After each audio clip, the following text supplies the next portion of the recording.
Hello, you fellow musicians and gamers out there, this is Clarinetgamer here, and I am here with another episode of Let's Play Until I Fail. Yes, I know it has been a very long time since I've recorded an episode of Let's Play Until I Fail, but I am here with Crash Bandicoot, the Wrath of Cortex. Now, I remember saying in my Let's Play Wrath of Cortex that this would be eligible for the Let's Play Until I Fail series. Well, fast forward a year and nearly 2 years later, and it is finally here. What the hell? Sorry, I was just taking a look at my controller. Is Crash just moving all by himself? Nah, you guys may have seen that actually when Crash is moving all by himself, but yes, basically, if you're new to the channel, if you don't know what Let's Play Until I Fail is basically, I'll play a game until I fail. In this case for Wrath of Cortex, I'll play until I lose a life. I'm not looking at anything. I am basically explaining to the audience what Let's Play Until I Fail is. Rocco, thank you for interrupting my explanation, but anyway, yes, the Let's Play Until I Fail series will consist of me losing a life. So if I lose a life in level 1, then the episode is over. So I could very well end up dying in the first level of the Wrath of Cortex. Now that'd be quite humiliating, wouldn't it? It would be very humiliating, yes. So anyway. So Wrath of Cortex, I mean, I've not played this game ever since, like, my Let's Play of it. Like, actually, no, I do remember doing some speedruns before in the past with some of my friends. Like, some people I've met on YouTube, I remember doing speedruns with them on this. So basically, I'm not going to worry about getting 100% in this. It's basically just finish the game without dying. Basically, that's pretty much what my objective is for this fail episode. And Arctic Antics here is the first level. And as far as it goes for the other games for Let's Play Until I Fail, I just might as well talk about my future plans for the series. I'm going to end off the series quite soon because I have another exciting project that I want to start, which consists of a series of games, like fan-made Sonic games or Sonic hacks. Basically, you guys may have heard about this before, like hacks like, well, Knuckles and Sonic 1, for example. Like, that's one of the projects I want to do after Let's Play Until I Fail, which will be starting quite soon. But I do have a few more fail episodes in mind to end the series off. I just want to check my analog stick here to make sure it's all fine. That's fine, okay. Just want to make sure because I don't want my controller screwing me over in this fail episode. Because that'd be quite a shame if that happened. And so I have a few more fail episodes in mind, like this one to start with. For episode, I think it's 53 of Let's Play Until I Fail, because the last episode I did was Rayman. Now, I remember I told you guys before I was doing a stream of the Uncharted collection for PS4, but the stream didn't turn out so well, so I decided not to upload the video to YouTube because I didn't think it'd be worth it. So I'm not going to worry about the bonus round, just get to the end, because I'm not really interested in getting the boxes here. But anyway, yeah, I was gonna plan to upload that to YouTube originally, but it turned out the audio didn't sync so well with the actual video itself, so I decided I was not gonna bother with it. So I'm not gonna do that.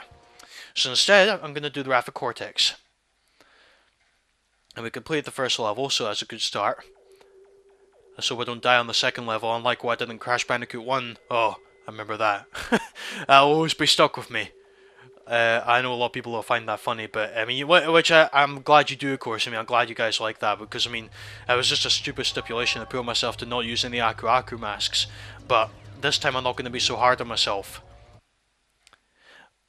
But what else is I going to talk about? Yeah, the next few fail episodes you might actually like as well as this. I mean, this is the last Crash Bandicoot game I'm doing actually in the Let's Play Until I Fail series, unless, now, I've got a few more episodes planned. I've got 61 episodes is how many episodes I plan to make of the series altogether, and episode 61 is basically going to be a bonus episode. Yes, thank you, Coco, for that information, but anyway, she yelled that right in my ear. Well, she didn't technically yell that right in my ear, it's just, I don't know why that's always so loud on what she said there. Crash, the generator, shooting down, looks like Cortex is using it, or Neo is using it to make the tornadoes. That's the only time that the Cortex's like Neo name is actually used. I don't believe his name has ever been used in any other games apart from this. That one line that Coco said. Oh no. This is one thing I hate about these levels as well. These enemies will end up crashing into you if you're not careful. This one isn't too bad, but the one in the second warp room is very bad. I might actually end up failing in that one. I think I'm going to make a bold prediction. I think I'm going to fail in the level 9 of warp room 2, that sinking feeling. That's where I'm going to die, I think. I'll be surprised if I survive that. But anyhow, this is an easy level. I've got this in the bag. There we are. Pretty simple. See, look at Tiny there. It looks like his body doesn't fit the plane, if you ask me. Like, it looks like his body does not fit that plane at all.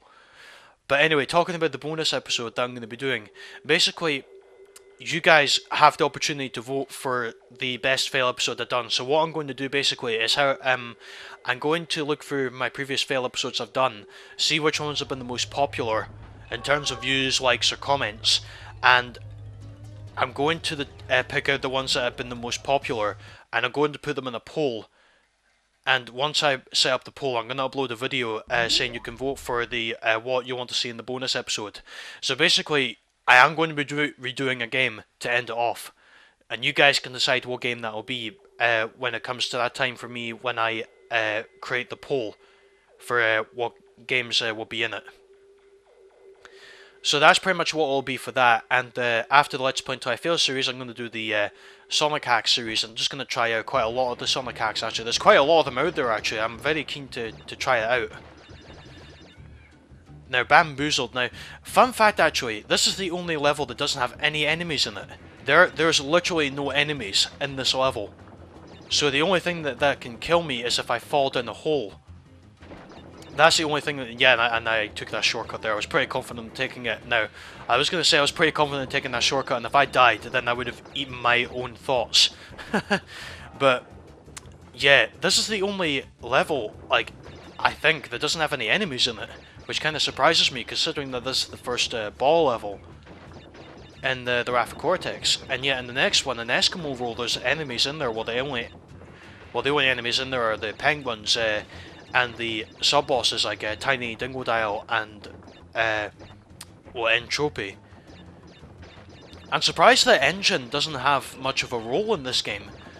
Like, Engine doesn't have any major roles in this game at all, which kind of surprises me. It really does. But yeah, I mean, just to talk about the Wrath of Cortex more, I mean, or Crash Bandicoot in general, I mean, there's been a lot of speculation as to whether Crash will return this year. Like I've been saying, I mean, I'll believe it when I see it, but I'm pretty confident that Crash might be coming back at least E3 this year. If he's not coming back at E3, I think that pretty much settles that he won't be coming back.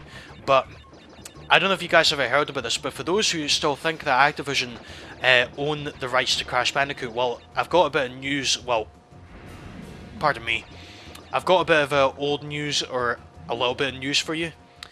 Activision were recently, well not recently, they were asked, I think a couple of months ago, about their latest game, Tony Hawk's Pro Skater 5. Which a lot of people didn't like. I mean, I'm not too keen on skateboarding games myself, but getting back to the point, they were basically asked in an interview, interestingly enough, if they were going to include Crash Bandicoot within this game, and they said, well, due to timing reasons, we can't put him in the game. And I'm like, oh, I'll link the source in the description below. For those who are interested in reading it further, I'll link the source, because I think from what I read in that interview, I think that pretty much confirms that Activision don't own Crash Bandicoot. So the question remains, where or who owns the Crash Bandicoot franchise? Who owns the series? Because if the rumours are true, if Sony has actually acquired the series from Activision, we may very well see a return from Crash Bandicoot at E3. But then again though, we're just going to have to wait and see what happens. Anyway, Wizards and Lizards. But no, I mean, it should be quite interesting actually in this year in terms of gaming. And I mean, as far as it goes for, like, I mean, we could potentially see, like, Wrath of Cortex or, like, well, all the Crash Bandicoot PS2 games on... Yeah, see when you've got the invincibility music, like, playing? I don't know why, but for some reason it feels like... Well, like, when you've got the invincibility music playing, it feels like well, those machines are always going crazy when you have the invincibility music on. Or when you get invincibility, should I say. Okay, I'm not going to bother getting that life. I mean, I'm not that bothered in lives. Because if I die once, it's over anyway, so I'm not going to do this. It's pretty pointless. Alright, okay. Oh, avoid that nitro there. Avoid those as well. Oh. Yep. Oh. Okay, good. Yep, and the dragon just basically failed to chase us. And that's one of the oddest looking dragons I've ever seen. It's one of the... actually, no, I'm going to be honest. It's one of the ugliest dragons I've ever seen in that game. It really is. I don't know whether to say I call it a dragon. I remember sliding that night into... Oh, crap. Okay, I lost a mask. Never mind. I remember sliding the night before into one of the nitros. Or that nitro switch crate, and ended up detonating all the nitro boxes, which is pretty cool. So this is going to be the second last time I'm doing anything Cortex related on my channel. And the last time I'll be doing something Cortex related will be Blindfold Gaming. So that'll be happening in the Blindfold Gaming series at some point. I'm just not sure when. And speaking of Blindfold Gaming, I just came off recording the latest Blindfold Gaming episode, which was, I mean, well, you've seen it, was Resistance Fall of Man. And that was interesting to say the very least, but then again though, it did not go according to plan, like, at all. So clearly shooting games are not really the games to play in this series. I mean, unless if any of you guys think otherwise, then I'll continue to do them. If I have any more, that is. I mean, I know I've got the other two Resistance games, like Resistance 2 and Resistance 3, so I could do those if you guys want to see that. Wait, I was going to say, what's going on? Why couldn't I jump into the minecart?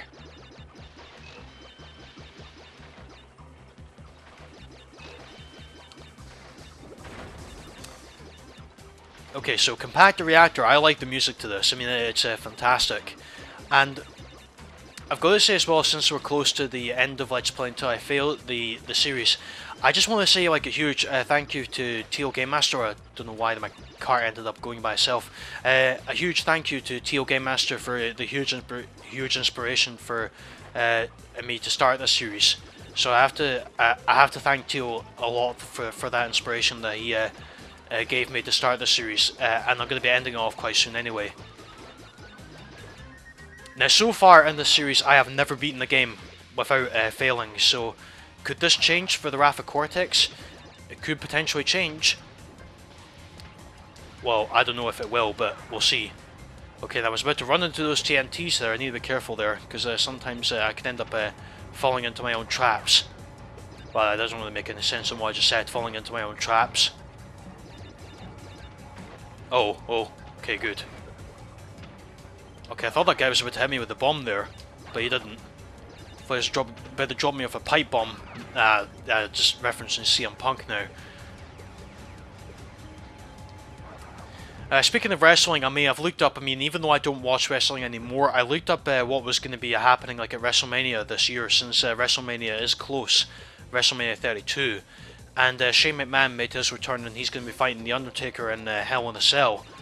And to be honest, I've read about the build-up for this match, and it's been very lackluster so far. I've been very disappointed with the build-up towards this match so far.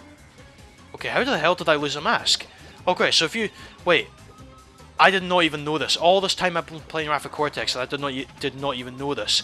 If you jump even into the top bit of that squeeze or whatever it is, like the thing that squashes you, you jump into the top of that, even if it doesn't squash you, you end up losing a mask. What is on that causes me to lose a mask? Is it like acid or something? I don't even know. Like I did not expect that at all. I was quite surprised that I lost a mask there at that point. So anyway, I've beaten the first 5 levels without dying so far, which is good progress. Now we're moving on to the first boss, Rocco, or Rumble in the Rocks. So we'll see what happens here in Rumble in the Rocks. But yeah, I've been reading about the wrestling so far, and it seems like this year's WrestleMania is going to be a bit of a disappointment.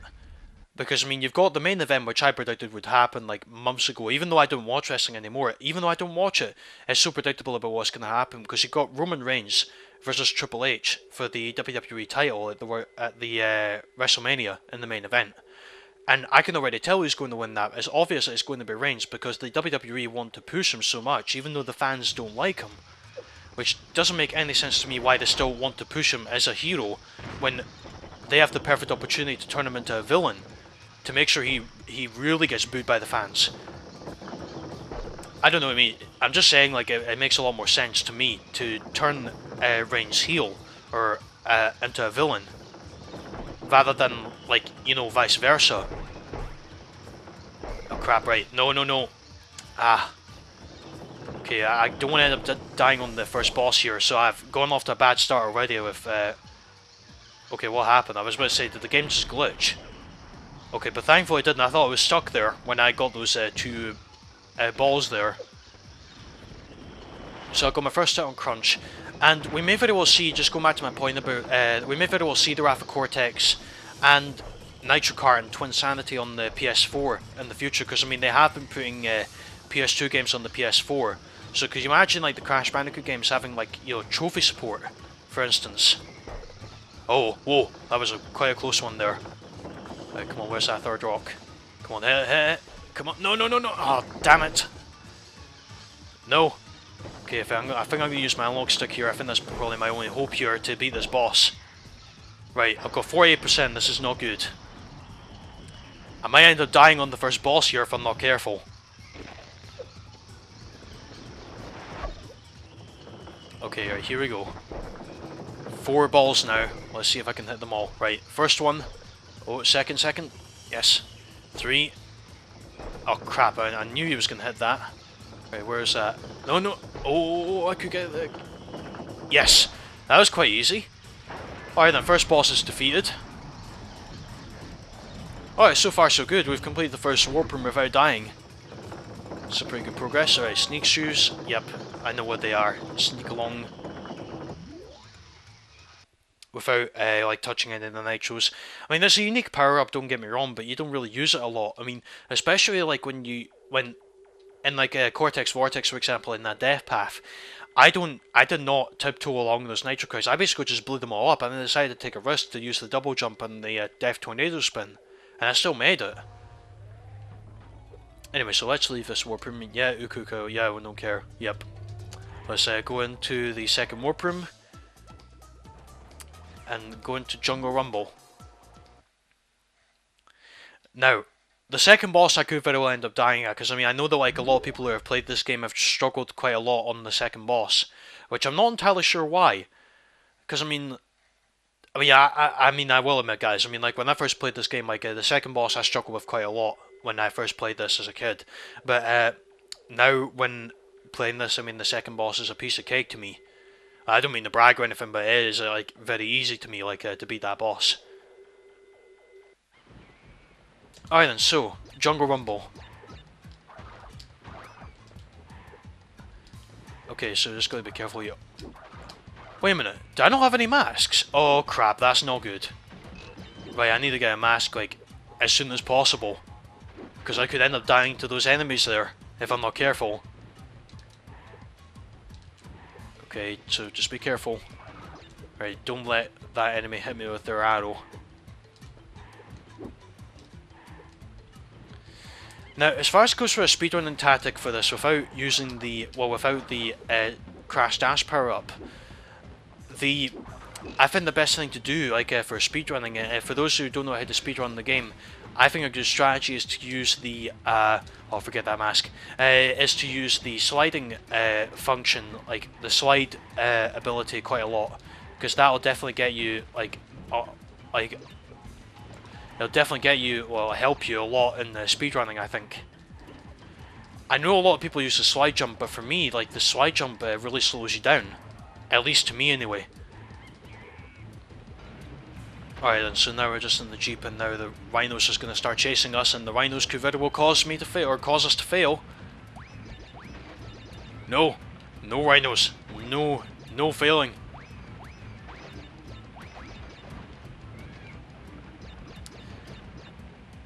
See, I like how, I mean, like, the rhinos when they chase you like that, I mean, it reminds you of, like, the chase segments, like, from the previous Crash games. But what I don't like is, see when you're doing the time trial, and if you end up missing a time crate, even though the rhinos obviously managed to get, like, smash the crate, it doesn't count towards your seconds. That's what I don't like about that. Then again though, on the other hand, it makes it a bit more challenging to get the tank crate.